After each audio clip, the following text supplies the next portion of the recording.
Welcome, friends of the Greasy Shop Rag. Today we're going to take a look at a Husqvarna 365 Special. The customer complaint is that he can't get it to run. He says that when he pulls on it, it'll just flood out. There's fuel coming out of the muffler, and it doesn't start. And that's all the information we got out of him. So let's look into the fuel tank and see what we got going on inside here. I mean, the fuel doesn't look bad, or doesn't seem like there's any water in the bottom of the tank. Fuel doesn't stink. We're going to pressure test the fuel line. And look at that. It won't hold pressure. Now, we still don't know if the problem is the fuel line or the carburetor, but we'll test that. The way the fuel line felt kind of old, like this might be the original line in this saw. I'm going to replace that line either way, even if the carburetor is the problem. So let's pull this top cover off here and take a look. Got a new air filter on it, although I don't think it's an OEM filter, and I didn't catch that at the time. Let's take a look at this spark plug and look into the cylinder here. Well, first of all, he's got the wrong spark plug in there. That should have been my second clue. Let's look into the cylinder here and see what it looks like. Yeah, clean and shiny. We're all right with that. So we're going to button this up with the proper spark plug in place. There was just a little bit of schmutz there underneath the seat. I wanted to get rid of that before I screwed the plug down.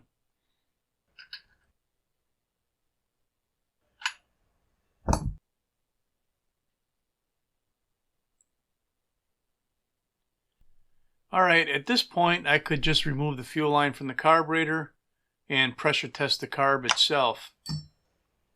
But I want to get the fuel line out anyway because I feel like I want to replace it. So to gain access to that fuel line where it passes through the tank, I need to get kind of in between the tank and the body of the saw. So we're going to remove the handle, or at least loosen it up. And then we're going to kind of spread this open and create a little bit of a gap here. It's not moving quite far enough, so we're going to take that upper anti-vibe screw out of there as well.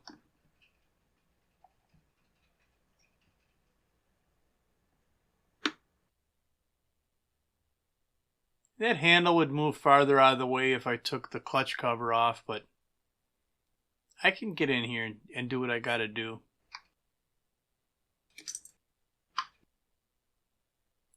So there's our fuel line.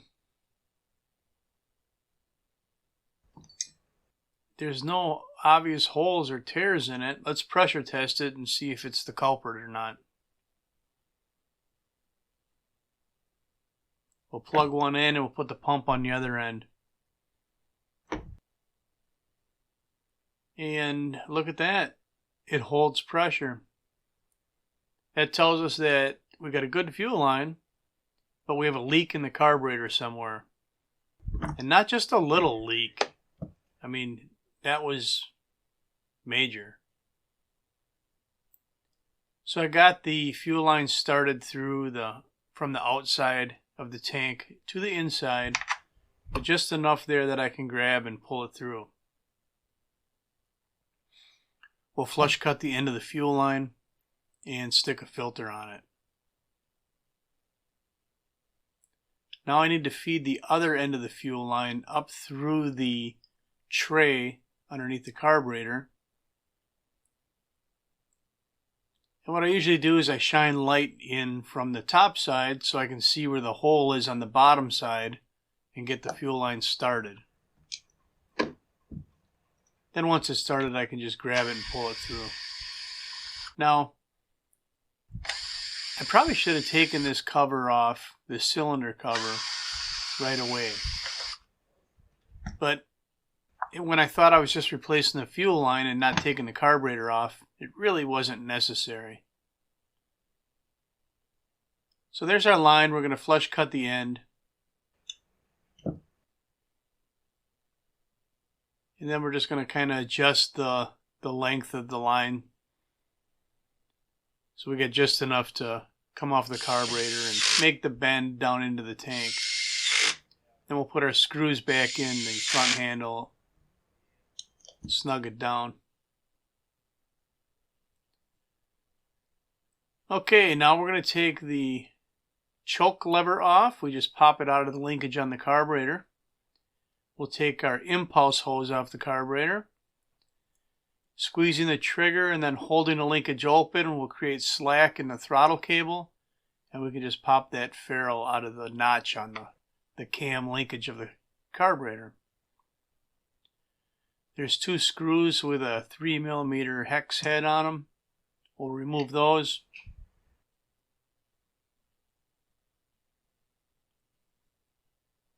That one's kind of stubborn. And out comes our carburetor.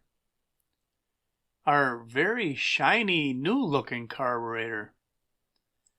Our very shiny, new-looking carburetor with no name or writing or numbers or anything on it.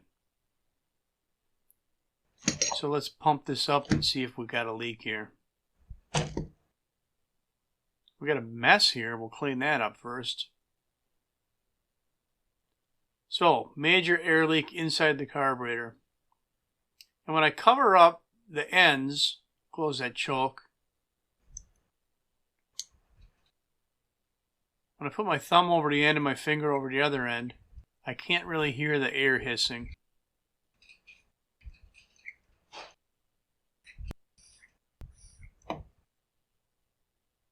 I don't think that came off very well on video, but the leak is coming out of the venturi of the carburetor, which means it's probably, well, you'll see what it is in a second.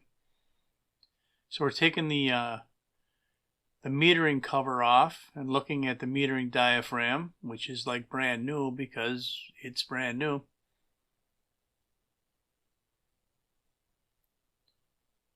But look real close at that metering lever. There's no spring action to it. Well, why would that be? Well, let's remove it and take a closer look. We'll pull the one screw out that holds the metering lever into place.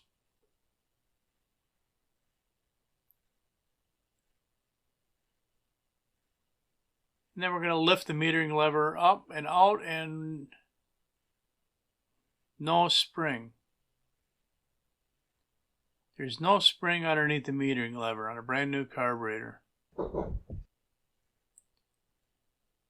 So this saw never ran like this. Obviously the customer put that carburetor on trying to fix some problem. Well, we got extra carburetors. We can harvest the spring. He didn't bother to tell us that. You know, that would have been a vital piece of information. Not that it stopped us or slowed us down, really. But if you just put a carburetor on there and it didn't work, wouldn't you mention that to the mechanic when you brought it in? I mean, this is why people just don't like these Chinese carburetors. I mean, the thing's brand new. Quality control is 0. No spring underneath the metering lever. Now, I don't believe for a minute that the customer took this brand new carburetor apart and lost the spring. I mean, it would have never ran.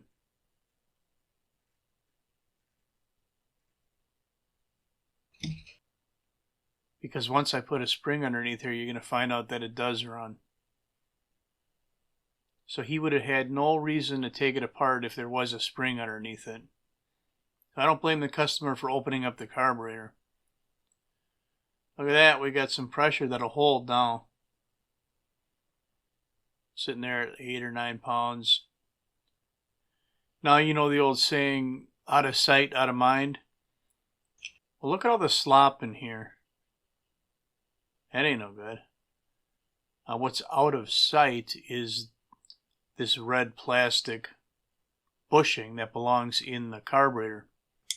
I imagine that the replacement carb didn't come with bushings, and the guy just didn't know to swap them out of the old carburetor.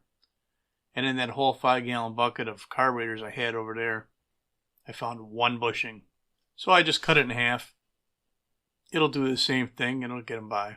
So that's all I'm going to have for you on the Husqvarna 365 Special Chinese carburetor repair.